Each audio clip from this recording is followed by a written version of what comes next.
It's gonna be amazing. It's gonna be really good. Why China Anne McClain will never be able to move on from her role in Descendants. Hi, boy. Did Sophia Carson never get to play the role she initially auditioned for? 200 auditions and over 10 years of working. And how did Dove Cameron nail the role of Mal without even reading the script? Dreams are real! Hi, my name is Joy, and it's time to reveal insane Descendants audition secrets you had no idea about. China Anne McClain as Uma. So it was scary for me. Going back to 2011, when China was promoting A&T Farm, the actress was far from a newbie to the Disney Channel when she auditioned. On top of that, China's dad is a sound producer, her mum's a songwriter, and her whole childhood the actress used to produce songs with her sisters. It's clear that McClain has been preparing for the role her whole life, and the casting directors definitely noticed her talent. I think this is my very first time playing a villain, yes. So it was cool to just be able to be bad and be, mean. I was really excited about it, and it was just super fun. I want to play a villain all the time. Playing a bad girl with an incredible storyline on Disney was a dream come true for the star. Yet it didn't come that easy. China had to endure 3 weeks of training before she shot anything, so it was basically boot camp for the actress. The worst part was the battle and sword fighting sequences, which China had never done before. But the moment she put the costume on, McClain was able to channel Uma right away. Especially when I get the wig on, I'm like, I'm Uma. I'm Uma, and then I get my sword, and I'm like, I'm really Uma. Could you imagine a better fit for Uma's character? The cast got so close, the whole pirate squad, that China, Thomas, and Dylan got matching anchor tattoos to commemorate their friendship and the whole experience. Now she has a piece of Uma with her for the rest of her life. Sophia Carson as Evie. They must have picked me for some reason.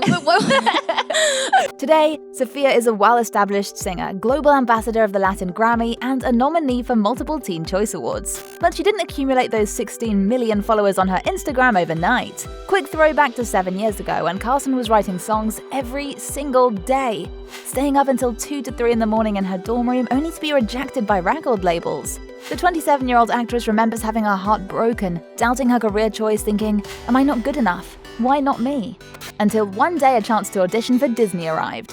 Sophia had been training her whole life for the role. Dancing and singing was second nature to her by now, but acting was a whole new world for the singer. She entered the audition room overwhelmed with anxiety, expecting nothing but a chance to try for the role of Audrey. And I was like, well, Sophia, just pretend like you know what you're doing. Carson auditioned for Prince Ben's girlfriend for 4 months, only to be rejected at the end. The actress shared her story, saying she had no faith left but kept sending tapes trying for other roles relentlessly. "I went on over 200 auditions," she recalled. "After my 200-something audition is when I was cast as Evie. It was my first film, my first big job, and it changed my life completely." Joining the Disney universe and getting her big break as Evie in The Descendants divided Sophia's life into before and after. Funny how things work out, isn't it? To this day, Sophia thinks it was destiny, a pure miracle and divine guidance that gave her the chance to realize her long-desired dream. "There's a certain magic to this world," she told Cosmo. "It's a combination of preparation, passion, luck, and a little bit of pixie dust." Tell him, girl. Booboo Stewart as Jay. I was really nervous. I think I practiced the one line I had like 100 times. Having stunt actors for parents meant that Booboo spent his whole childhood in Hollywood, mastering martial arts before he even knew what acting was. Stewart was never in pursuit of money, fame, or recognition, yet acting got a special place in his heart when Booboo saw Heath Ledger on screen playing a bad guy. The actor revealed Ledger became his inspiration and pushed him into pursuing acting as a career path, saying, "When I was 15, I saw Heath Ledger's Joker in Batman: The Dark Knight. That was it. For me, with acting and seeing Heath play that part of the Joker, it was like, wow. And I've been doing it since then." Just like that, Booboo had a blueprint for his anti-hero character Jay, Jafar's son in Descendants. To prepare for his audition, Stewart caught up on Jafar's history. "I definitely did a lot of nitpicking with Jafar and figuring out what he was all about, and creating a child from him. Doing that and catching up on my Aladdin films. Binging on Disney as your day job, a dream role, innit?" When Stewart got his hands on the script, he knew he had to go in and give his best shot to land a role. "I read the script. It was an amazing adventure story. I fell in love with it." But landing the role was only the beginning. Despite training in a dance academy for years, Booboo had no idea how challenging the role would be. To perform his part, the Descendants star had to go back to dance classes all over again and even sign up for singing lessons for a whole month. Now, all that effort didn't go unnoticed. The actor actually contributed his own dance sequences into some of the scenes, which the directors loved so much they kept them in the final cut. I did pretty much like 99% of my stunts. How cool is that? Sarah Jeffrey as Audrey. The queen of mean. It's my evil look when I'm obsessed. For Sarah, the role in The Descendants was not her first acting credit.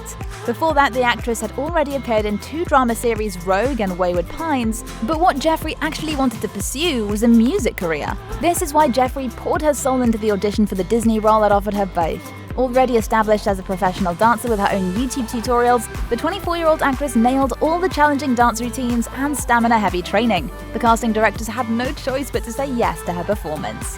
The moment Sarah got a call from her manager, the actress and her mom could not stay still from excitement. So we just kind of like happy dance / cried / screamed, but everyone has been so supportive, and it's a dream come true, really. And that's how a full-on wicked queen was born. In the very beginning, the star wasn't expected to stay with Descendants for long though. Due to scheduling conflicts with her role in Charmed, Sarah only hoped for a short cameo. Look at her now. She's an essential part of the Disney universe fans cannot get enough of. The dark turn Audrey goes through in movie 3 was so powerful that the actress broke into tears when she heard the Queen of Mean song for the first time.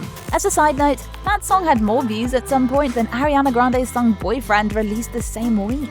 The character development Jeffrey got to explore and the push for her singing career was more than anything Sarah ever dreamt of, saying, "I had a meeting with Disney before I signed on, and they told me what they had in store. I was shocked. It's been a really exciting chapter, much more than I expected it to be. Imagine being such an incredible actress the script is tailored to you."